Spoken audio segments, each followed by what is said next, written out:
So, following intensified public pressure on Nigeria's clergies, the General Overseer of the Redeemed Christian Church of God, Pastor E. A. Adeboye, has now issued a rare but pointed advisory to President Bola Ahmed Tinubu. Adeboye urged the president to move swiftly, diplomatically, and wisely by engaging with the United States administration to delay its current actions against Nigeria for at least 100 days. Now, within that window, he advised Tinubu to instruct Nigeria's service chiefs to eliminate terrorists and their sponsors within 90 days or resign. But before I get into Pastor Adeboye's message in full, let me address something critical. Sahara reporters dropped a bombshell expose yesterday, an expose that directly highlights where the money meant for national development allegedly goes. Now, if you want to understand why Nigeria looks like it's grinding to a halt, why development remains stagnant, and why citizens carry the burden of hardship while the political class thrives, pay attention. So, some hours ago, Sahara reporters released an exclusive on what the APC allegedly gives to governors and lawmakers who defect from their parties into the ruling APC.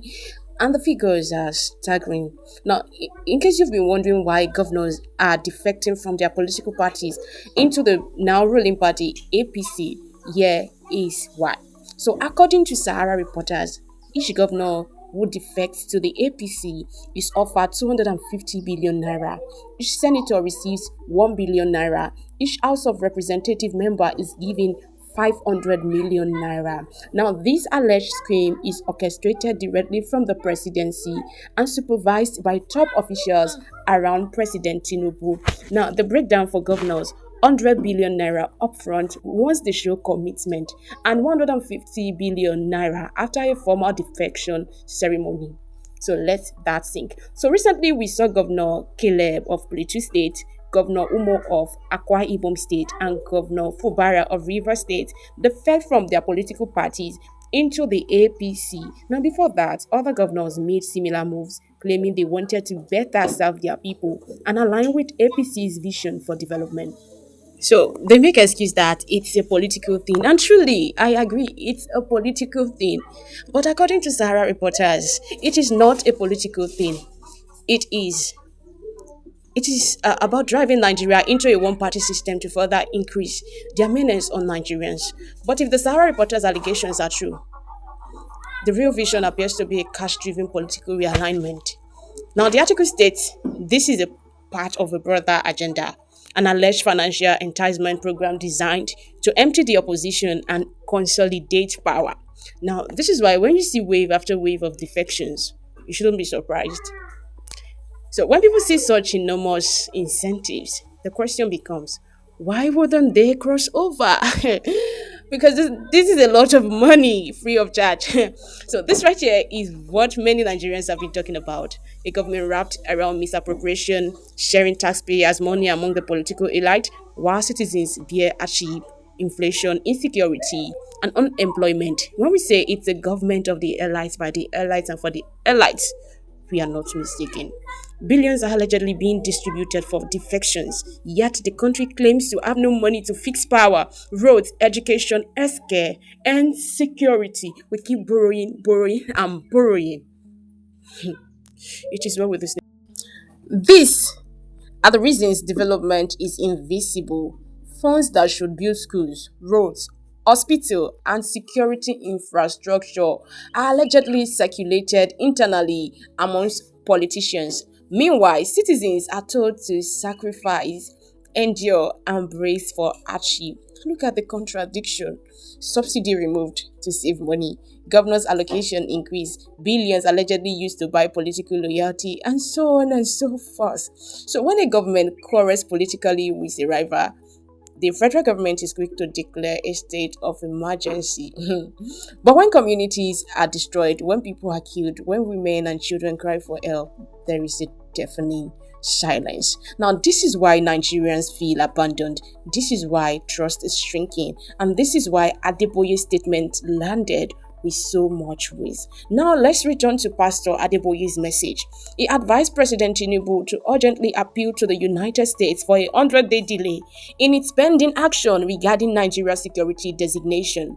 Now, within that temporary window, Adeboye says Tinubu must give his service chiefs a clear, uncompromising order, like eradicate the terrorists, dismantle their sponsors, deliver result within 90 days, or resign. So while watching the video, one thing that cracked me up in Pastor Adeboye's message is him telling Tinubu that Trump's threat is an answered prayer for the Christians. He said we cannot be praying these kinds of prayer and not get answers. So Trump's threat to Nigeria is actually an answered prayer to the Christians and many Nigerians too. So Nigeria is dealing with a wave of insecurity, no doubt, collapsing trust in institutions and allegations of massive financial mismanagement. So Adeboye is essentially saying, act now, show leadership, take decisive action, or the country risks spiraling further. And he's not alone. Other pastors, bishops, and clerics have also echoed their concerns about the government. So, with Sahara reporters exposed highlighting alleged misuse of public funds, with the clergy demanding accountability and competence, and with the United States taking position based on Nigeria's insecurity, the question becomes, where is Nigeria leading? Like, where are we heading to? And more importantly, will the government prioritize citizens over political elites? I don't think so. Now, the answer depends on whether the president, his cabinet, and service chiefs are willing to take responsibility and make tough decisions. So Nigeria cannot continue on a path where the political class is shielded with wealth while the masses struggle to survive. It cannot continue on a path where terrorists roam freely, where communities pay ransom, and where leaders deny the severity of the crisis. Now, this moment is an inflection point. Pastor Adeboye is essentially giving the government a countdown and, in a way, trying to exonerate himself. There's been so many conversation around clergies are not saying anything. They are not doing anything to address this insurgency in Nigeria. They are not calling the government and they are not speaking the truth to power. Now, with what Adeboye has said earlier this day, today, then it has also exonerated him and cleaned out his name from Nigerians who have this mentality of him. So, what you just heard paints a picture of a country at a crossroad, exposes of alleged billion naira political deals, rising insecurity, and a direct message from one of Nigeria's most influential religious leaders to the president. At this point, I think because since when President Donald Trump has issued this threat to Nigeria, I have not seen any working. I'm just seeing propaganda and the Tinubu government being clueless about the next line of action they would take because it is given. I'm not seeing any seriousness. I'm not seeing any intentionality in this government. And at this point, I think Tinubu's government does not know what to do. I think it is not even interested. Like, it came as a shock and they are not even prepared. Like, they're not prepared and they don't even know. They've never been prepared to curb insecurity and everything. So see, if those things have been in place to curb insecurity, it would have been an easy route. Like, it should have been an easy thing for them to do. They would have just get to work. But then, at this point, I am not seeing anything regarding that.